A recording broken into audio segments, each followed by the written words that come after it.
toutes et à tous. Je me présente, Ingrid Pérez, responsable du service création en reprise d'entreprise. Je suis heureuse de pouvoir vous présenter cette troisième conférence à travers la thématique comment financer mon projet, qui est une étape, je dirais, primordiale dans le cadre d'un projet, parce que sans financement, il n'y a pas de projet.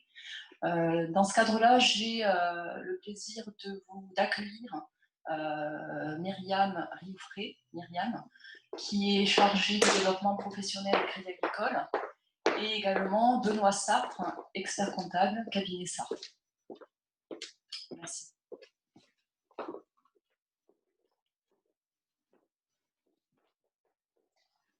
Bonjour à tous et à toutes. Nous sommes ravis, avec Benoît Sartre, de vous présenter justement un sujet très important pour vous, pour votre création d'entreprise, c'est comment financer vos projets. Voilà, donc nous sommes à peu près 45 minutes ensemble et j'espère que nous allons vous apporter toutes les pistes et toutes les réponses à votre besoin et justement on va vous apporter des conseils pour bien financer votre projet. Bien, bonjour.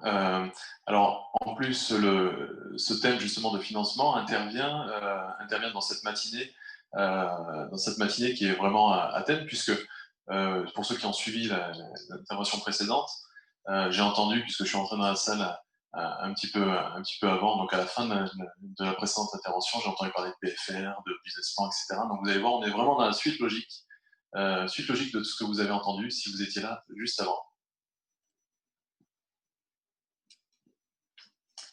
Alors, tout d'abord, pour être finançable, un projet doit avoir plusieurs critères importants à analyser. Voilà, donc en fait, avec Benoît, nous avons listé les plus importants pour vous, pour que derrière, vous puissiez avoir le financement de votre projet. Donc tout d'abord, ce qu'on regarde, alors dans un premier lieu aussi nos banquiers, c'est qu'on va regarder aussi qui est derrière le projet, c'est-à-dire vous en tant que créateur ou votre équipe, hein, si vous êtes plusieurs dans la création de votre entreprise. C'est important de vous connaître en fait. Donc vous connaître vos expériences, alors professionnelles et personnelles. Personnelles, alors forcément, vous l'avez compris, il faut qu'elles soient bien sûr liées à votre projet. Donc nous allons vous demander un petit peu des informations par rapport à vous, voilà, parce que c'est très important de faire le lien entre votre activité et qui vous êtes. Voilà, vous êtes aussi un créateur d'entreprise, un gestionnaire d'entreprise, donc il faut qu'on comprenne aussi que votre expérience professionnelle est en cohérence avec votre projet. Donc voilà, soyez pas surpris si le banquier vous pose plein de questions à ce sujet. Voilà.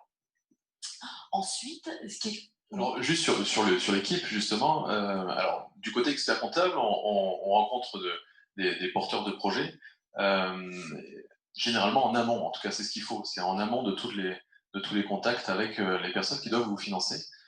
Et c'est vrai qu'avec cette casquette d'expert comptable, enfin, ce rôle d'expert comptable, la première chose qu'on voit, ce sont des personnes. Ce sont des personnes, on essaie de leur faire expliquer le projet, de voir comment elles l'incarnent, comment elles comptent justement l'appréhender, comment elle compte le mener à bien. Et c'est vrai que cette histoire d'équipe ou de porteur de projet, extrêmement important, nous donne un petit peu le ton de ce qui va se passer dans les mois à venir. Pour résumer, hein, on peut avoir des très beaux projets avec des porteurs qui ne les incarnent pas ou n'ont pas pris toute la mesure ou ne se sont pas assez entourés. Et on peut avoir des projets qui sont peut-être moins ambitieux et moins aboutis, mais avec une personne qui l'incarne totalement et qui a conscience qu'il faut être entouré. Et ça, c'est plutôt précieux, ce type de situation. Tout à fait. Et je rebondirais peut-être aussi, pour bien que vous compreniez tout ça, c'est un exemple tout simple, un infirmier libéral qui un jour arrive dans notre bureau et à la banque et nous demande, voilà, je voudrais racheter un restaurant. Donc tout simplement, il a fallu que nous, on comprenne un peu sa cohérence par rapport à son projet. Comment peut-il passer d'infirmier libéral à tout d'un coup restaurateur? Et donc, il nous a prouvé qu'en fait, il avait fait énormément de stages, il avait une expérience professionnelle, il avait mûri son projet, qui a fait que finalement, on pouvait tout à fait étudier son projet. Voilà. Donc c'est important qu'on comprenne aussi votre propre expérience personnelle et professionnelle. Voilà. Donc, pareil, un banquier peut très bien vous demander un CV lors de l'étude. Voilà. Donc, ce CV, forcément, il sera uniquement adapté par rapport à votre projet. Donc ensuite, ce qui est important pour que vous ayez un projet finançable, comme on pourrait l'appeler, c'est d'avoir quand même un concept clair avec un modèle économique simple et viable. Donc c'est important pour vous de vous poser, de regarder derrière si il peut y avoir de la rentabilité par rapport à votre concept, votre idée. Voilà, donc il y a tout, donc on va pas trop développer sur ce point-là parce que vous avez dû le voir dans les conférences précédentes, mais tout ce qui est étude de marché, voir s'il y a de la concurrence, le lieu, tout ça, c'est vraiment très très important pour que derrière on puisse valider votre projet. Voilà, ça c'est un point important. Peut-être Benoît, tu... Oui, ben, c'était les thèmes des conférences précédentes. C'est pour ça qu'on intervient vraiment dans le bon timing. C'est-à-dire, effectivement, il faut avoir mesuré la profondeur du marché, son étendue, enfin, avoir fait ce travail justement d'études de marché, savoir s'être posé la question tout simplement. Et d'ailleurs, moi, souvent, quand je n'ai pas la réponse immédiatement, je la pose directement. C'est comment vous allez gagner de l'argent. C'est-à-dire, quel est le mode de facturation, le mode de valorisation du produit, du service ou en tout cas du projet. Donc voilà, toutes ces questions doivent être forcément ont dû être posées, enfin, le porteur se pose ces questions juste avant ses premiers rendez-vous. Et justement, dans la conférence, justement, vous avez beaucoup parlé de business plan. Donc, c'est construit ce plan d'affaires, là, ce scénario justement de comment il va dérouler son idée et comment finalement on va gagner de l'argent. Donc, oui, ce qui est marqué sur vos écrans, c'est-à-dire donner envie. Oui, c'est évident parce qu'à ce stade, si vous arrivez devant un financeur ou en amont devant un expert comptable, c'est important que effectivement le projet donne envie et qu'on ait bien le sentiment que vous en avez mesuré l'étendue et que le potentiel est démontré. Oui. Ouais, donc c'est vraiment le point de départ de ce qu'on va voir. Voilà, donc nous allons en fait par la suite justement vous donner les pistes de conseils pour derrière vous aider à aboutir à une réussite de financement. Voilà. Alors, donc ce qui est important, la méthodologie. Alors, il y a une méthodologie vraiment pour le coup globale. Ouais. Enfin, globale. C'est une démarche qui paraît logique, hein, tout simplement, qui est écrite ici, c'est-à-dire voir quels sont les investissements, de quoi on a besoin pour réaliser ce projet, ce qu'on a, c'est toujours ce dont on a besoin, ce qu'on a, c'est-à-dire son apport, les démarches que l'on a fait peut-être auprès d'amis, de famille, on y reviendra tout à l'heure là-dessus, et de regarder ce que ça pourrait donner, c'est-à-dire c'est ce fameux prévisionnel d'exploitation, c'est-à-dire avec cette idée et avec ce qu'on a comme investissement, ce qu'on a comme ressources, voir ce que ça peut donner. Le mot-clé. Pour moi, le sujet le plus important autour du prévisionnel, souvent on le prend exactement dans l'autre sens. C'est-à-dire, on vient nous voir pour nous dire il me faut un prévisionnel pour la banque. Et on a l'impression qu'il ne servira que pour la banque. Or, on s'aperçoit, à chaque fois qu'on fait un prévisionnel, qu'il fait ressortir des questions, il fait ressortir des points qui ne servent pas pour le coup à la banque, mais qui servent plutôt au porteur de projet. Donc voilà, c'est ce scénario, c'est ça la méthodologie globale, c'est forcément de dérouler son business plan, c'est-à-dire son plan d'affaires et son projet avec des chiffres pour voir si ça passe, tout simplement. Si ça génère les fruits qu'on anticipe en fait, voilà. Oui, quand on a besoin justement pour soit rembourser les emprunts, soit se rémunérer. Tout à fait. Ouais. Donc en fait, cette méthodologie-là, vous allez voir, on va la détailler, vraiment pour vous aider à vous poser les bonnes questions. Voilà. Donc on a mis une petite stat qui est importante quand même finalement à retenir. C'est voilà, selon l'INSEE, une entreprise sur deux passe pas le cap des 5 ans. Donc voilà, on veut vraiment ici vous aider à vous donner toutes les chances pour réussir parce qu'on sait que globalement, les créations d'entreprises qui sont bien mûries, qui sont accompagnés, parce que du coup, vous allez voir, on va vous parler un petit peu de tout ce que vous pouvez avoir comme aide autour de vous. Profitez des partenaires qui sont là et vous verrez qu'en fait, les statistiques montrent qu'en fait, ces entreprises-là ont une durée de vie beaucoup plus longue. Voilà. Ouais, cette stat, c'est pas uniquement une histoire de loterie, hein. C'est vraiment, c'est lié, la réussite est vraiment liée à la préparation, puisque des embûches et des problèmes, il y en aura, c'est la vie d'une entreprise. Il y en aura de toute façon. L'écart entre le prévisionnel et la réalité est normal, c'est-à-dire qu'il existe, et il faut savoir que tout se déroulera pas selon exactement le prévisionnel. Donc toute la phase de préparation est extrêmement importante. Bon alors, le prévisionnel. De quoi on parle déjà quand on parle d'un prévisionnel? Le prévisionnel, c'est déjà un compte de résultat. On va parler d'autres sujets hein, juste après, mais c'est vrai qu'on se focalise très souvent sur le compte de résultat. Et qu'est-ce que c'est qu'un compte de résultat? Alors, il y a différentes présentations, vous entendez souvent parler de compte de résultat ou de SIG, qui veut dire solde intermédiaire de gestion. C'est les mêmes chiffres qu'on met dans un ordre un peu différent. Alors là, ici, on présente un SIG, justement, un solde intermédiaire de gestion, puisqu'il a la vertu de prendre les... Enfin, je trouve, c'est peut-être très personnel, mais de prendre justement le business plan d'une façon très logique. C'est-à-dire, le prévisionnel, pendant le compte de résultat ou le SIG, raconte l'histoire d'une année de votre projet. C'est-à-dire ce qui se passe pendant toute une année, qu'on appelle exercice quand on rentre dans les milieux comptables. Et ça déroule d'une façon logique. C'est-à-dire, en premier, la performance commerciale. On part de tout en haut, c'est-à-dire le chiffre d'affaires. C'est tout ce qui rentre dans votre boîte. C'est tout ce que vous facturez, ce que vous vendez, ce que enfin, vous valorisez votre business par le chiffre d'affaires. Pardon.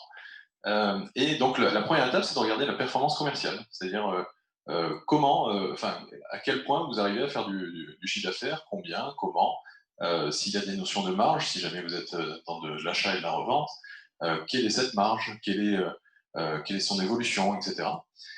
Après, donc, on déroule donc sur les autres points, en prenant en compte les autres charges, c'est-à-dire, par exemple, tout ce que vous utilisez, tout ce dont le projet a besoin, mais qui est à l'extérieur de l'entreprise. Alors, pour donner des exemples, un loyer, par exemple, un loyer, vous êtes obligé, peut-être, hein, ça dépend des business, mais dans votre business, vous serez peut-être obligé d'avoir un local, et il sera très important, ce local, son emplacement, son prix, etc. Donc ça, c'est un moyen qui est externe, qui est utilisé par votre projet, par votre business, enfin qui est nécessaire au business, mais qui est externe.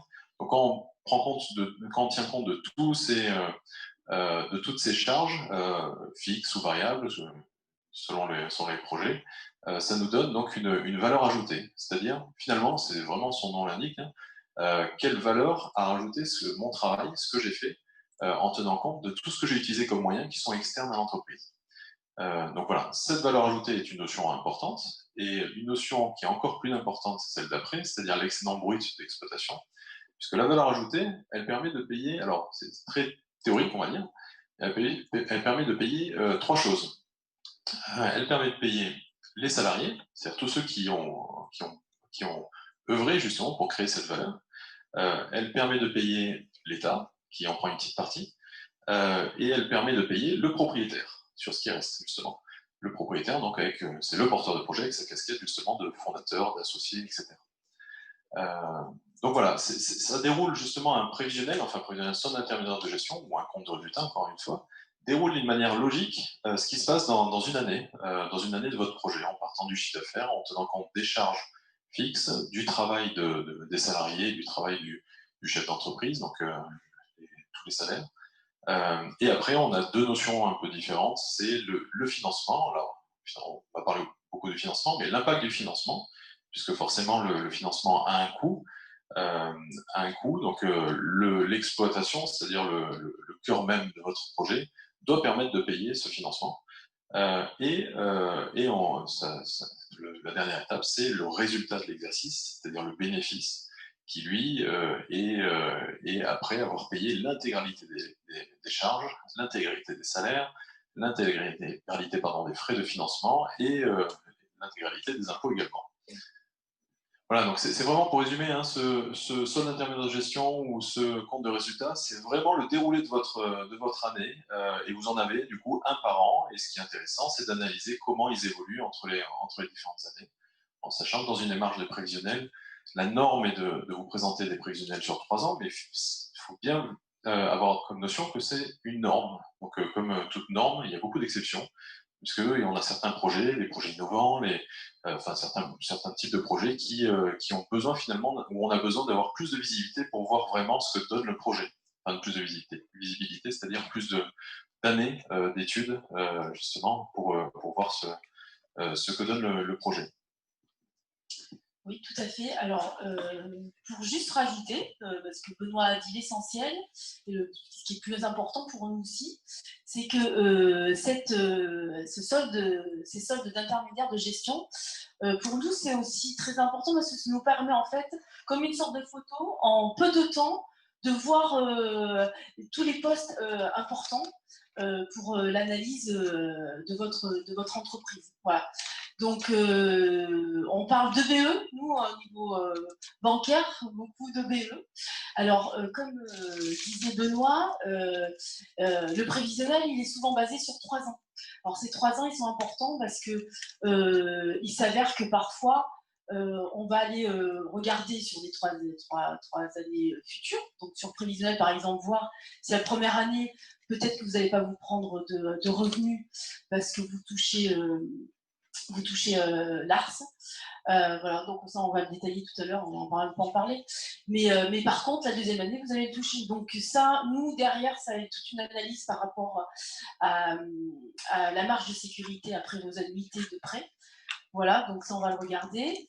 Et puis aussi, il faut savoir que là, donc on est sur des prévisionnels, mais quand on est sur des bilans, on prend aussi beaucoup de recul sur le BE et sur une année, et on fait toujours une moyenne des 3 derniers EBE pour vraiment avoir une vision plus large. Voilà, parce qu'il s'avère que des fois, vous pouvez avoir une année exceptionnelle, et heureusement qu'on a du recul là-dessus. Voilà.